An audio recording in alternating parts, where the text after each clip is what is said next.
Hello everyone, good evening. কেমন আছো তোমরা সবাই? আশা করছি তোমরা সবাই খুব ভালো আছো। আমিও ভীষণই ভালো আছি। আজকে আমি তোমাদের সাথে পোলাও রেসিপি নিয়ে চলে এসেছি।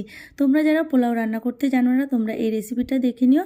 অবশ্যই তোমরা এরপর থেকে পোলাও রান্না করতে পারবে, কারণ একদম সহজ পদ্ধতিতে এখানে আমি তোমাদের দেখিয়েছি পোলাও রান্নাটা। তো দেখো, প্রথমে কিন্তু আমি চালটাকে একটু ভালো করে ধুয়ে নিয়ে একটা ন্যাকড়ার মধ্যে, পরিষ্কার একটা ন্যাকড়ার মধ্যে চালটাকে বিছিয়ে রেখেছিলাম। যেহেতু চালটার গায়ে জল থাকে, জলটা যাতে সোপ করে নেয় সেই কারণে। তারপরে দেখো, এখানে যে চালটা শুকিয়ে এসেছে, দেন আমি একটা গামলার মধ্যে নিয়ে নিয়েছি। এখানে 500 মতো গোবিন্দভোগ চাল আছে। দেন আমি এখানে একটু আদা পেস্ট করা দিতে পারো, বা আদা ঘষেও দিতে পারো।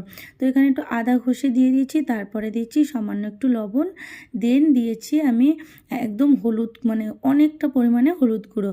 তারপরে একটু ঘি দিয়ে ভালো করে দেখো এখানে মাখিয়ে নিচ্ছি। আর গরম মশলা গুঁড়োটাও কিন্তু দিতে হবে। এখানে তো আমি কোনো